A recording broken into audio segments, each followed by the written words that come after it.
Halo, ketemu lagi di channel Analisa Saham JD bersama saya Master JD.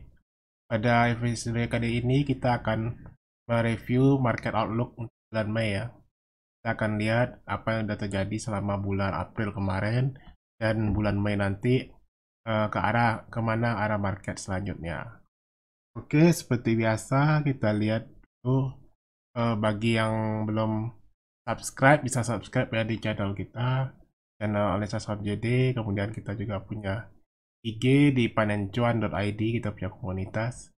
Kemudian bagi yang pengen bergabung di Jasa Utama Kapital Sekuritas dengan bisa mendaftar secara online dengan menggunakan kode AO 153. Untuk info lebih lanjut mungkin bisa lihat di kolom komentar di bawah, bisa langsung WA saya aja nantinya kalau ada pertanyaan lebih lanjut. Oke, kita mulai aja. Kita lihat IHSG pada bulan April kemarin, pada penutupan tanggal 30 April kemarin ditutup minus 17 poin ya, yaitu udah tembus di bawah level 6000, itu di 5995 ya. Kalau kemudian kita lihat minus 0,28%, kemudian selama 1 bulan kita lihat minus 0,26%. Berarti kita lihat sebenarnya pergerakan IHSG selama 1 bulan terakhir ini tidak terlalu banyak bergerak signifikan ya, maka cenderung kita lihat cenderung sideways ya. Di sini kita lihat selama 1 minggu minus 0,35, sama 1 bulan itu minus 0,26%. Kemudian secara hariannya kita lihat yang naik 11 hari, yang turun 11 hari juga, berarti ini hampir sama banyak. Jadi ini juga kelihatan memang IHSG kita tidak terlalu banyak pergerakan selama bulan April kemarin. Nah, kita lihat ini dari data saham-saham asing yang dibeli maupun dijual oleh asing. Kita lihat di sini dari pergerakannya, jumlah yang beredar ya, jumlah yang beli dengan jumlah yang dijual, nih kelihatan bahwa asing masih melakukan net sell yang cukup besar ya. Dia ada sekitar 2 triliun lebih ya net sell-nya. Sementara yang di buy ini nggak seberapa. Kita lihat di sini masih tertekan oleh bank saham-saham big cap ya, kayak BRI, BCA, Mandiri, BTN, ASI, TWR, Tekim, Telkom, Ciputra, dan Yakiat. Ya, ini saham-saham yang dijual oleh asing. Sementara kalau kita lihat saham-saham yang dibeli oleh asing, ini yang masuk big cap ini cuma BBBNI sama TBIK ya, TBIK. Sementara yang lain Unilever ini mulai dikumpulin lagi, Era, tapi juga jumlah tidak terlalu banyak ya. Jadi kita bisa lihat di sini secara peimbangannya kelihatan emang asing masih aktif melakukan penjualan secara cukup besar, terutama di saham-saham perbankan seperti itu. Kemudian selama bulan April kemarin kita bisa lihat saham-saham top gainer dan top loser. Nah, di sini kita lihat saham-saham yang top gainer antara lain itu ada MPPA, LPL, NBS, ABBA, TBIG, Bank, ASA, dan ini kita bisa lihat saham-saham ini cenderung adalah saham yang lapis ketiga atau yang market cap-nya kecil ya, kayak MPPA, LPL, NBS ya, ABA juga ya, rata saham yang market cap kecil. Sementara kalau kita lihat yang top losernya yang menjadi penekan IHSG kita itu rata-rata juga saham-saham yang cukup terkenal yang market cap-nya cukup gede, kayak PTBA, kemudian ada Agro yang cukup ramai ya, kemudian ada BBTN, ada Pegas, ada Telkom, ada BRI, nah, ada Unilever juga. Jadi kita bisa lihat bahwa di sini saham-saham yang market cap cukup gede itu yang cukup menjadi penekan IHSG kita, sehingga kita lihat IHSG kita sepanjang bulan April kemarin sangat susah untuk naik lebih tinggi ya. Jadi dia naik tinggi tapi kemudian naik beberapa hari kemudian dia turun lagi gitu ya, dan tidak mampu naik lebih tinggi lagi. Sementara kalau kita lihat saham-saham yang bergerak naik ini kebanyakan adalah saham-saham lapis ketiga ya, kayak MPA dan LPL, NBS, ABBA. Nah, ini ada saham-saham yang bergerak di lapis ketiga ya, sehingga kita bisa lihat bahwa dari dua tabel ini ya pakai perimbangannya. Jadi kelihatan bahwa emang ISG kita ya tertekan terutama oleh saham-saham yang market cap-nya cukup gede kayak diantaranya kayak Telkom, BRI, Pegas, BTN. Nah ini PTBA juga. Nah ini saham-saham yang cukup rame dimiliki oleh retail-retail kita ya cukup dikenal.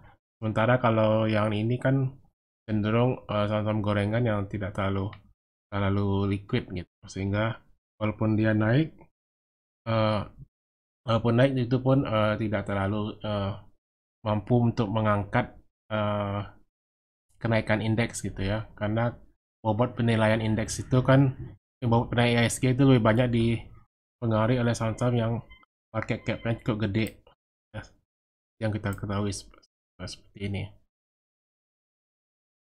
Oke, kemudian untuk bulan Mei ini ada data agenda yang mungkin bisa menjadi perhatian kita bersama ya.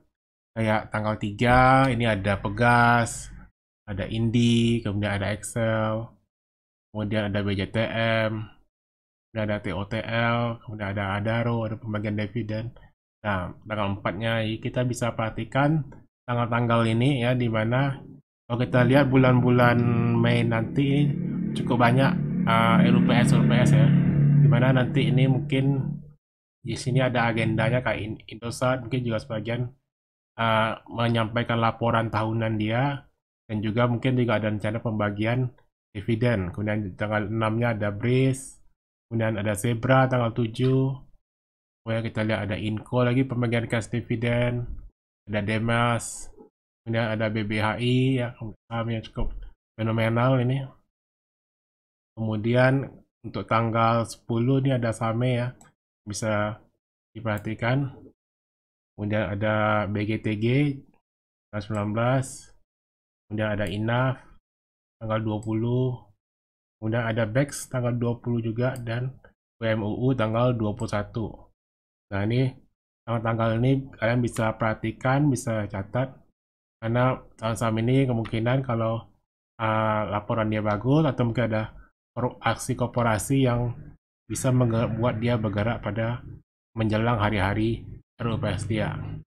Kemudian juga sini kita lihat ada PTPP tanggal 25, ada MDKA, ada ERA, kemudian ada Wevin juga ya tanggal 25 juga, kemudian Adi Karya tanggal 25, ada Wika tanggal 27, Unilever tanggal 27, kemudian ada SMBR tanggal 27, ada MPX juga tanggal 27, ada Kalbe Farma, Jasa Marga, dan tanggal M Sampurna. Ini kebanyakan tanggal 27 ya. Jadi kalau kita lihat sangat banyak sekali RUPS pada bulan Mei nanti ya, sehingga kita harapkan nanti pada bulan Mei harusnya market harusnya lebih bergairah lagi dibandingkan bulan April kemarin ya. Kemudian kita lihat lagi ada Telkom tanggal 28, ada Weton, ada WG, ada TBIG, SSMS, ada Sril, NRCA, ada MAK juga tanggal 28, kemudian ada BBYB ya, saham yang termasuk yang lagi rame kemarin, saham bangun digital. Kemudian ada Sen juga tanggal 28, kemudian bank ya, saham Bank Aladin yang cukup fenomenal ya. Kita bakal lihat apa isi agenda RUPS dia, kemudian dia rencana akan melakukan right issue. Nah kita bakal lihat di harga berapa dia punya komposisinya, pembagian lembar yang diterbitkan dan komposisinya, rasionya. Ini ada TOWR juga tanggal 31.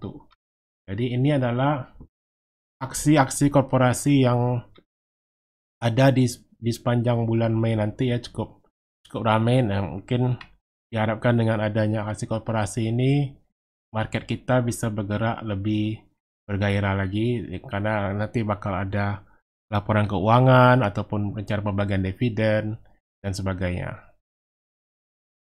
Nah, kemudian secara statistik kita lihat di bulan Mei ternyata tidak terlalu jelek-jelek amat ya. Ya kalau kita mungkin sering dengar sell in May and go away, apakah tahun ini akan berlaku? Nah, mungkin kalau kita lihat sebelum-sebelumnya market udah udah agak lesu ya, sehingga mungkin sell in May ini nggak akan bekerja pada tahun ini. Kalau kita lihat secara statistik juga, ini 60% ada kemungkinan dia bakal up ya, 60%, di mana 6 10 tahun terakhir 6 kali dia naik dan hanya 4 kali turun. Jadi secara statistik ada kemungkinan 60% dia bakal naik. Jadi kalau kita lihat di sini, penurunan terbesarnya ada di tahun 2012 dan 2019 ya. Selebihnya sih cukup bagus di bulan Mei ya. Kita harap nanti di bulan Mei IHSG kita akan lebih baik lagi gitu ya. Nah, kita lihat chart teknikal, masih dengan chart yang kemarin. Kita lihat IHSG sama bulan April masih bergerak dalam kisaran sideways ini ya, dalam kotak ini biru ini. Nah, ini dia masih bergerak sideways, masih belum mampu menembus level di atas, dan level supportnya juga masih dijaga. Jadi kalau kita lihat di sini ada supportnya ada di 5890, kemudian di resisten dia di 6100 sampai 6120. Nah, ini kita bakal masih menunggu, belum ada momentum, belum ada pergerakan yang signifikan, sehingga cenderung IHSG kita mungkin masih akan bergerak sideways dalam 1-2 minggu ke depan ya, terutama di awal-awal bulan Mei, karena kita mau menjelang libur Idul Fitri ya. Ada libur yang cukup panjang nanti di pertengahan bulan Mei, sehingga mungkin ya market kita juga tidak akan terlalu banyak bergerak signifikan di awal-awal bulan. Mungkin setelah libur panjang, nah mungkin market baru akan bergairah lagi ya. Pelaku pasar akan mulai masuk di market dan untuk mengambil posisi yang mungkin selama ini ditinggalkan gitu. Oke, kemudian ini berita yang kita harus perhatikan yang untuk kedepannya. Seperti kita ketahui ya, di India itu COVID udah cukup terjadi itu ya, tsunami COVID istilahnya. Jadi kasus bertumbuh dengan cepat sekali di India, dan ditakutkan itu bakal rembet ke mana-mana ya. Kita lihat juga beberapa negara juga udah mengalami lonjakan kasus ya.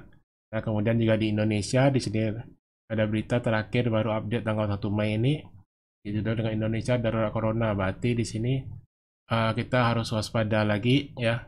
Kita bakal update ke depannya perkembangan kasus COVID ini. Nah, kalau ini terus berkembang meningkat lagi, nah ini takutnya bakal mengganggu perekonomian kita.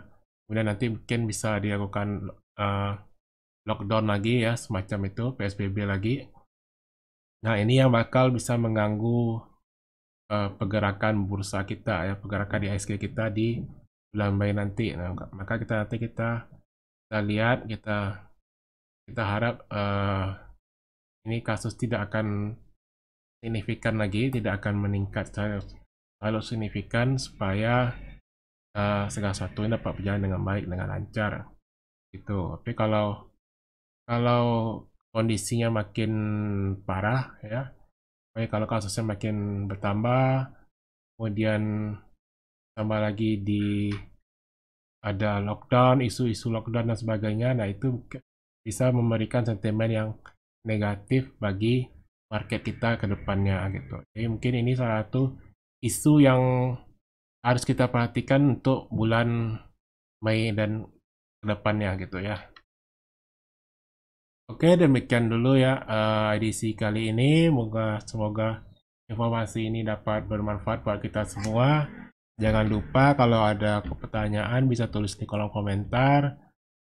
Kemudian kalian juga bisa subscribe dan bagikan video ini bagi teman-teman lain agar mereka juga dapat memperoleh informasi yang berguna bagi mereka. Oke, sampai ketemu di edisi berikutnya. Happy cuan dan sukses selalu.